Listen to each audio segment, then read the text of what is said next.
आइए दोस्तों, कहानी की शुरुआत करते हैं एशियाज मोस्ट हॉन्टेड प्लेस यानी कि भांगड़ फोर्ट की बात करते हैं। हालांकि बहुत सारी वीडियोस बनी हुई है, कुछ सच्ची है कुछ झूठी है। तो मैंने सोचा कि आपके साथ भी एक वीडियो शेयर करूं। हालांकि इस चैनल आपको रोज़ देखने मिलेगी हॉन्टेड भरी कहानी। रोज़ आपके लिए मैं कहानी अपडेट करता रहूँगा जो मेरी फ्रेंड्स के साथ घटी है, हॉरर पैरानॉर्मल एक्टिविटीज़ जो मेरे फैमिली फ्रेंड्स के साथ घटी है, तो वो तो आती रहेगी। तो ये शुरुआत करते हैं। भानगढ़ किला जो कि अलवर में अभी भी लोकेटेड है, अभी भी लोग घूमने आते हैं। हालांकि रात के टाइम उधर रुकने नहीं देते हैं। दिन के टाइम आप 6 बजे से सूर्यास्त से पहले आप कितना भी घूम सकते हो, उधर मन चाहे उतना आप घूम सकते हो। तो आइए बनते हैं, वीडियो को आगे थोड़ा बढ़ाते हैं ताकि आपको भी थोड़ा मज़ा आए कि स्टोरी सुनने मिले।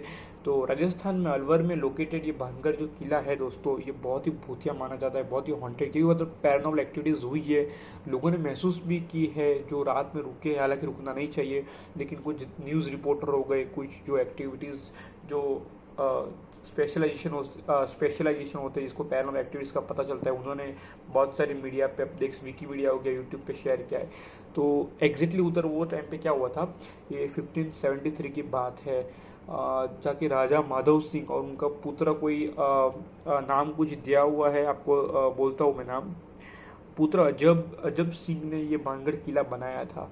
तो वो टाइम पे मतलब क्या होता था कि जो किला जो था ना, उसके 100-200 एकड़ में फैला हुआ किला था। तो किले के अंदर ही मार्केट लगता था। तो ये भानगढ़ किले में एक बहुत ही मतलब खूबसूरत एक रानी रहती थी, रानी रत्नावती करके। ये रियल नेम है, मैंने कोई एडिट नहीं किया है। रत्नावती करके एक कोई रानी रहती थी जो कि उस टाइम के बोल सकते हैं कि मिस वर्ल्ड बोल सकते हैं कि जो भी था कि बहुत खूबसूरत थी। तो आसपास जो गांव थे, वो गांव में पूरी वो जो गांव था ना, आसपास गांव किले सब जगह इसकी चर्चा चलते थे कि भाई रानी रत्नम इतनी खूबसूरत है, इतना मतलब बहुत ही वो इतनी गोरी थी, इतनी गोरी थी कि वो जो पानी पी रही ना तो इधर से दिखता था, पानी लिटरली दिखता था कि वो पानी पी रही। तो पूरा ऐसा इतना वो गोरी थी कि पानी भी दिखता था कि भाई इतना गोरा कोई इंसान कैसे हो सकता है। तो बहुत सारे लोगों की उस पर नज़र थी। अभी अच्छी नज़र कहो बुरी नज़र कहो उन लोग जाने, तो बहुत सारे लोगों की नज़र भी थी। तो उसको वो 18-19 साल की रही होगी। तो उसको बहुत सारे अलग अलग स्टेट से रिश्ते भी आते थे, बड़े राजा महाराजाओं के लड़कों के रिश्ते भी आते थे उस टाइम पे। तो एक दिन की बात है जब रानी रत्नावती और उसकी जो दासियाँ होती है, तो वो लोग मार्केट में निकले ऐसे ही घूमने के कुछ शॉपिंग वॉपिंग जो होते हैं ना, अभी के टाइम पे शॉपिंग बोलते हो, उस टाइम पता नहीं खरीदी ऐसा कुछ बोलते होगे। तो मार्केट तो किले के आसपास ही लगता था। तो लोग शॉपिंग कर रहे थे, चूड़ियाँ ली, फिर ड्रेसेस लिए। लेकिन उस टाइम पे ना वो राजा महाराजा को अत्तर जो आती है, इत्तर इत्तर, वो बहुत पसंद था रानी लोगों को, उस टाइम के लोगों को। कोई भी मतलब पुराने लोगों को इत्तर बहुत पसंद आता है। तो वो एक इत्तर की दुकान पे गई तो उसको मतलब पसंद आ गया कि भाई ये इत्तर अच्छा है, अच्छी फ्रेगनेंस दे रहा है। तो वो जो इत्तर ले रही थी, तो यहाँ से मतलब जहाँ पे वो जैसे ये शॉपिंग, ये जो दुकान है, यहाँ से करीबन थोड़ी ही दूर एक कोई वहाँ का एक फेमस आदमी, फेमस ही बोलूँगा मैं, बहुत ही फेमस एक तांत्रिक ऐसा कोई रहता था, बहुत ही फेमस तांत्रिक ऐसा कोई रहता था। मतलब पूरे गांव में वो एक तांत्रिक था जो किसी बीमारी को ठीक कर दे, किसी को वशीकरण में ला दे, ऐसा तांत्रिक। तो वो तांत्रिक की नज़र उस पर गिर जाती है। तो वो मतलब गिर जाती है तो वो देखते रहता है कि ये वो रानी रत्ना, वो लोगों को पूछता है कि ये वो रानी रत्ना होती है जो उसकी सब बात करते हैं कि बहुत अच्छी दिखती है, बहुत प्यारी दिखती है। तो लोग बोलते हैं कि हाँ यही है। मतलब वो ऐसे कॉमन सबको पूछता है कि ये वो क्या राधा माधव सिंह के महल में रहती है, राजा अजब सिंह के महल में रहती है। लोग बोलते हैं हाँ यही है। उन पे इतना कोई शक नहीं किया कि तांत्रिक ऐसे पूछ रहा होगा कि उसने देखी नहीं होगी कभी रानी महाराजा के, कभी देखा नहीं होगा महाराजा रानी परिवार को कभी देखा नहीं होगा। तो लोग बोलते हैं हाँ यही है।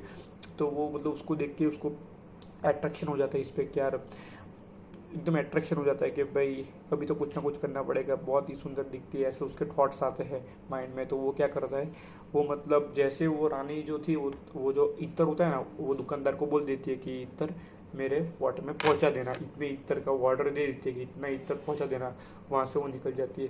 जैसे ही वो उधर से एग्जिट मारती है, तांत्रिक दौड़ के आता है और वो शॉपकीपर से बात करता है कि भाई ये रानी जो थी ये कौन सा इत्र लेके गई। तो वो तो मतलब दुकानदार तो ऐसे ही, तो उसको भी बेचना है, तो उसने बोल दिया ये इत्र है, देख लीजिए भाई, आपको पसंद आप भी ले लीजिए। तो वो जो तांत्रिक था बहुत स्पेशलाइजेशन में था, ऐसे सब बहुत स्पेशल था, उसको सब करना था।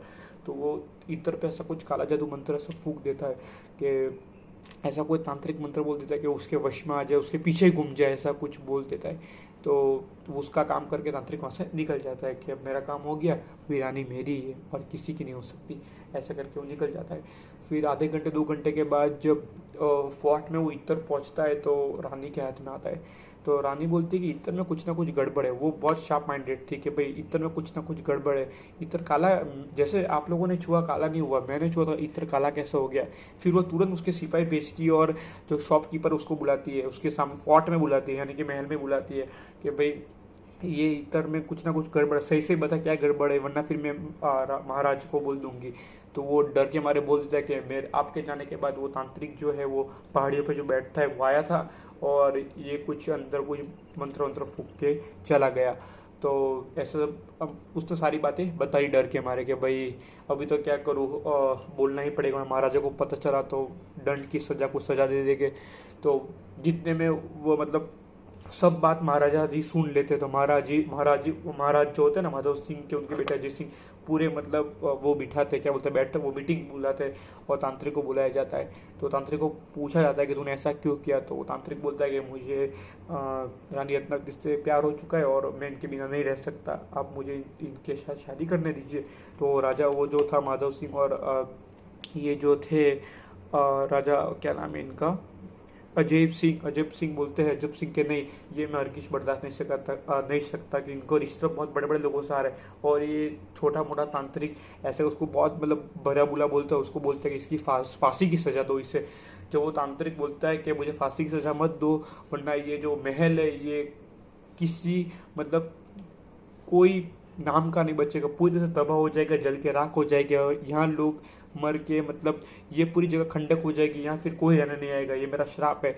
तो राजा बोलता है कि इसको फांसी की सजा दे दो, चाहे कुछ भी हो जाए इसको फांसी की सजा दे दो। और रानी भी बोलते हैं इसको फांसी की सजा ही देनी है। तो दोस्तों जैसे उसको फांसी की सजा दे दी जाती है, यानी कि मान लो आप 35 दिन के बाद मतलब फांसी की सजा देने के बाद मतलब डेथ घोषित करने के बाद उसको 35 दिन के बाद युद्ध मतलब भानगढ़ फोर्ट और दूसरे किलों के बीच में भीषण युद्ध हो जाता है। मतलब मानो 1 महीने में पूरा गेम खत्म हो जाता है फोर्ट का। तो वो दूसरी जो सेना थी, दूसरे स्टेट की जो सेना थी, वो भानगढ़ पे इतना खराब अटैक करती है। लोग मानते हैं कि श्राप हुआ इसलिए हुआ, आधे लोग मानते हैं कि युद्ध होने ही वाला था, आधे लोग मानते हैं कि वो श्राप देखे गया इसलिए हुआ, आधे लोग मानते हैं कोई काला जादू कर गया इसलिए वो फोर्ट तबाह हो गया।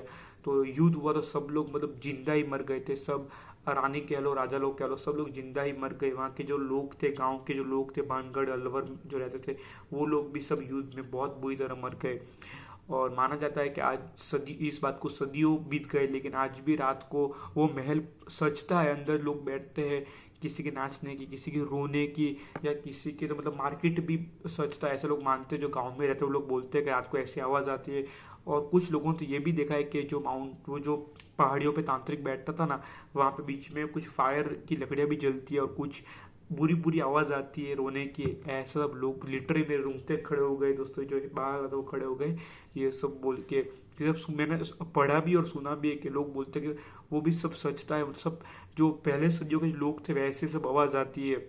दोस्तों ये थी कहानी, अच्छी लगी लाइक और सब्सक्राइब करना दोस्तों। और रोज़ मैं वीडियो लाते रहूँगा आपके लिए और रोज़ अपलोड करूँगा। और हमारा जो वीडियो आएगा रात को 10 बजे तक आप ये चैनल पर देखने मिलेगा आपको, रोज़ 10 बजे फिक्स मेरा वीडियो आ ही जाएगा। लाइक और सब्सक्राइब करना दोस्तों, इधर तक देख लिए वीडियो तो लाइक और सब्सक्राइब करना ना भूलना। तब तक के लिए थैंक यू।